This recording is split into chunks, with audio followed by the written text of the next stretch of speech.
Para sahabat sehat, jumpa kembali dengan saya, Dr. Pua, tentunya di channel yang sama, yaitu Puas Channel Edukasi Kesehatan Wanita menuju hidup yang berkualitas. Pada kesempatan yang baik ini, kita akan melanjutkan bincang-bincang kita mengenai sesuatu yang sudah pernah saya tayangkan dalam YouTube Short, yaitu mengenai screening layak hamil. Ada beberapa pertanyaan yang masuk kepada saya. Dokter, kok ya ada saja program pemerintah?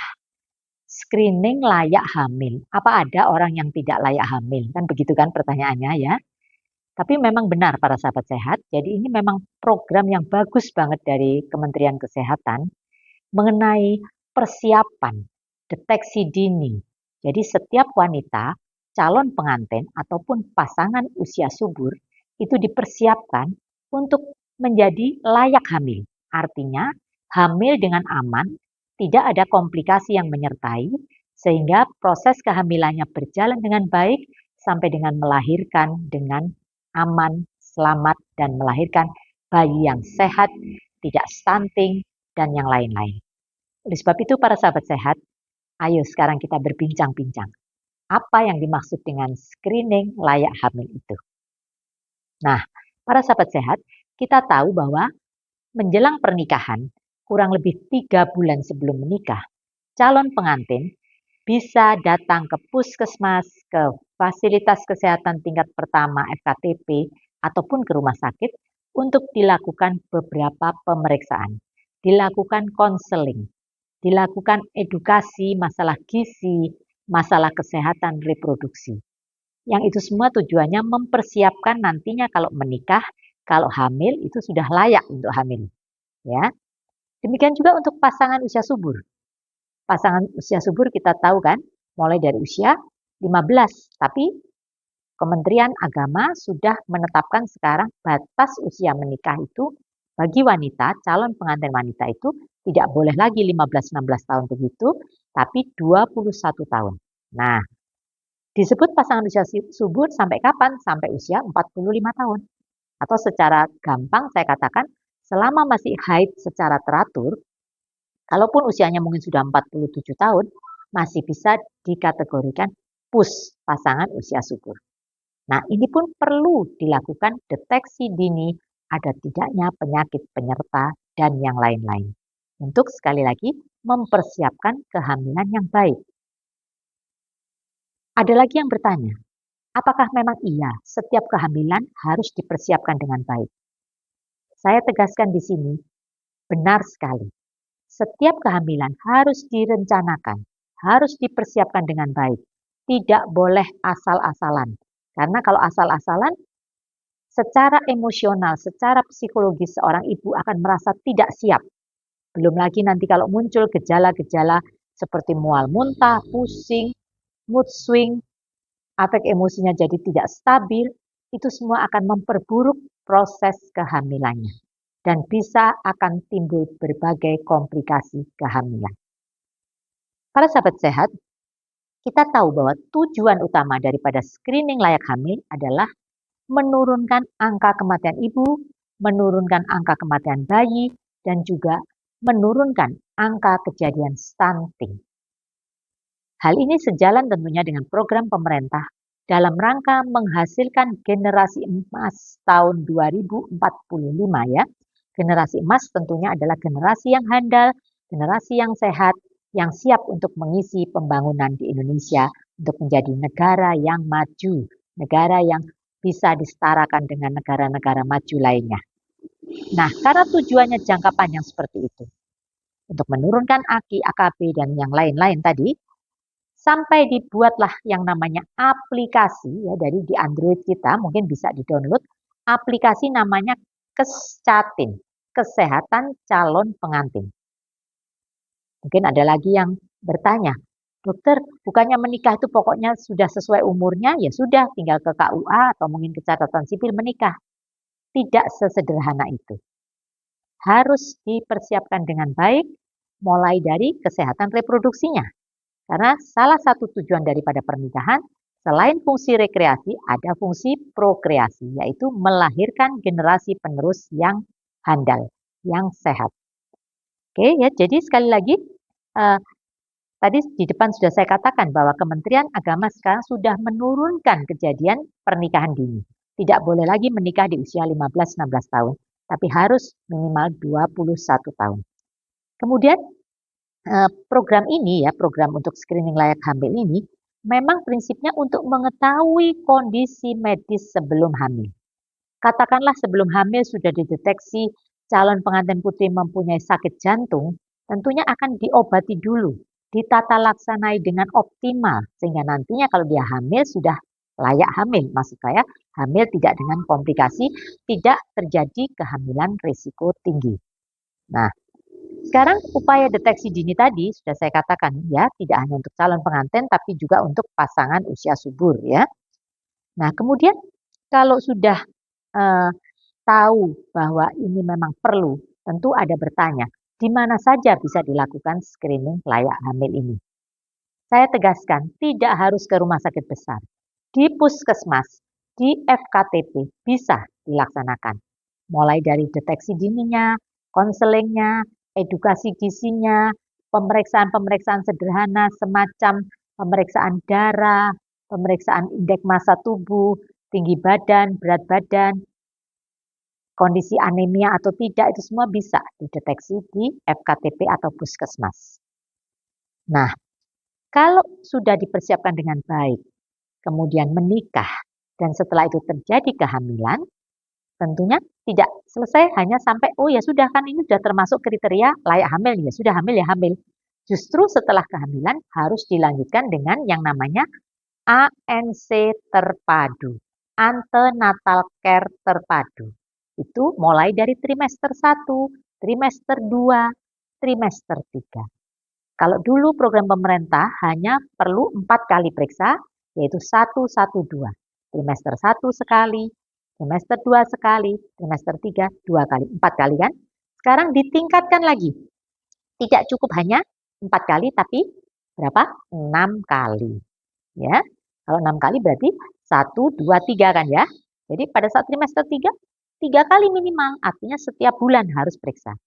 Bahkan kalau mungkin ada yang jawab, oh saya lebih, karena saya kalau ke dokter kalau sudah 7 bulan ke atas sudah periksanya bukan 1 bulan, tapi 2 minggu sekali. Bagus.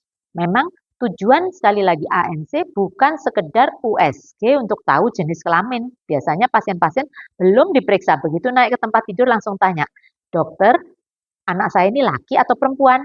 Nah, kalau belum apa-apa sudah tanya gitu, biasanya saya bercanda. Ibu gampang, pokoknya kalau nggak laki ya perempuan ya. Siapkan 2 nama, yang satu putri, satu putra, tinggal nambah belakangnya kan gitu kan ya.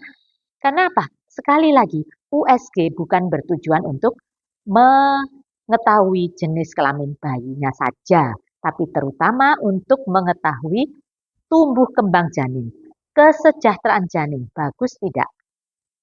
Nah, kalau sudah seperti itu, akan jelas bahwa USG sekali lagi bukan untuk melihat jenis kelamin bayi saja. Yang berikutnya, kalau diperiksa darah lengkap, mungkin akan bertanya, dokter kalau diperiksa masih hamil muda buat apa? Sangat penting. Kalau ketahuan anemia sedini mungkin masih bisa istilahnya apa? Dikejar dengan makanan bergizi, disuruh makan sayur daun kelor, disuruh makan apa mungkin daging merah, disuruh mungkin kalau protes karena daging mahal, masih banyak yang lain. Di sekitar kita banyak makanan sederhana yang harganya murah tapi gizinya bagus.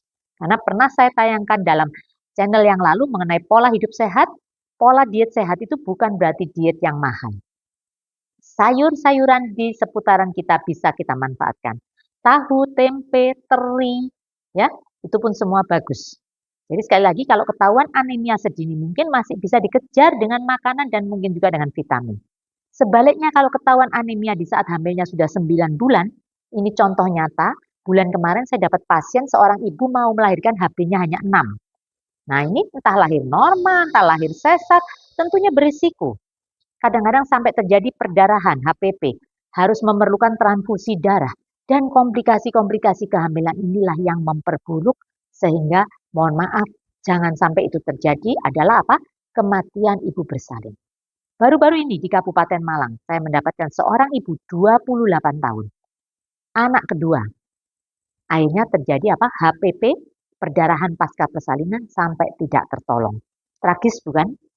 Justru disinilah pentingnya screening layak hamil. Setelah sudah layak untuk hamil, setelah hamil tetap dilakukan screening kehamilan. Screening trimester 1, trimester 2, trimester 3. Mungkin ada yang bertanya, dokter saya ini loh sudah hamil anak ke-7. 1-6 lancar-lancar saja. Mestinya yang ini aman. Mohon maaf para sahabat sehat ya. Justru semakin banyak anak, katakanlah anak ke-7. Ini pun ada resiko. Karena apa? Rahimnya sudah terlalu lelah. Habis membesar, mengecil. Jadi istilahnya kalau orang Jawa mengatakan apa? Seperti pelembungan itu ditiup moto iwaan. Artinya apa? Bisa terjadi meletus kan ya. Jadi sama, rahim kita kalau terlalu lelah berkali-kali membesar, mengecil, bisa terjadi komplikasi kehamilan juga. Jadi sekali lagi jangan pernah menganggap, oh saya tidak pernah ada resiko, hamil saya lancar-lancar. Itu saya katakan, puji Tuhan, alhamdulillah kalau tidak pernah ada komplikasi. Tapi setiap kehamilan itu tetap ada skornya, kehamilan risiko rendah pun diberi skor awal 2 angkanya. Kalau kehamilan risiko tinggi nanti bisa 8, 10, 12, 14 dan seterusnya. Tapi artinya walaupun itu 2 tetap ada risiko. Sekecil apapun risiko perdarahan tetap ada. Risiko terjadinya hipertensi dalam kehamilan ada. Risiko terjadinya penyulit saat persalinan ada. Jadi tetap harus waspada. Bukan untuk takut, tapi justru kita waspada. Lebih baik apa? Sedia payung sebelum hujan. Mencegah lebih baik daripada mengobati. Begitu para sahabat sehat, sudah jelas ya, jadi sekali lagi screening layak hamil dimulai sebelum hamil, bahkan sebelum jadi pengantin. Tapi kalau sudah menikah dan terjadi kehamilan, dilanjutkan dengan ANC terpadu menjadi screening hamil ya.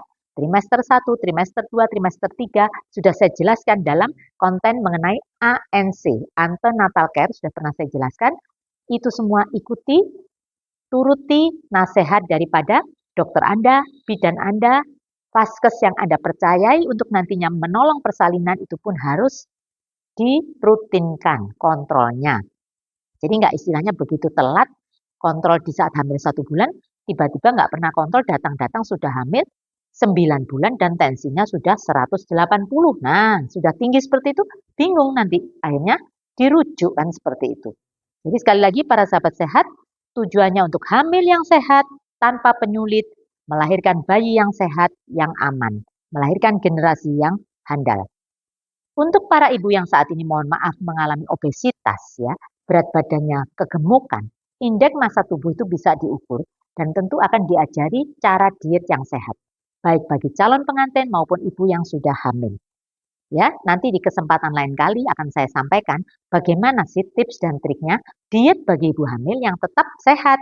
Jadi tidak membuat gangguan pertumbuhan janin karena mungkin terlalu ketat dietnya dan sebagainya. Ada cara-caranya dan itu semua sangat berguna untuk mencegah terjadinya komplikasi kehamilan.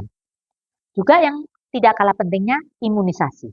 Baik itu imunisasi TT ya pada calon pengantin maupun imunisasi yang lain. Para sahabat sehat, mungkin tidak terlalu panjang dan lebar penjelasan saya kali ini.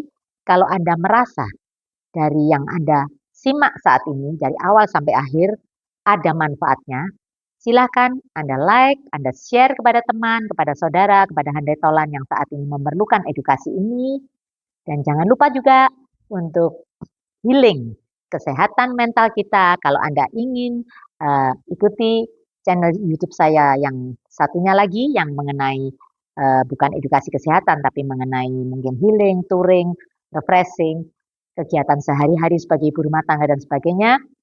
Ikuti Pualip Family. Jadi kalau ini kan Puas Channel, yang satunya Pualip Family berisi mengenai kegiatan sehari-hari kita, quality time bersama keluarga tercinta. Salam sehat, senantiasa bersyukur untuk kesehatan tubuh kita.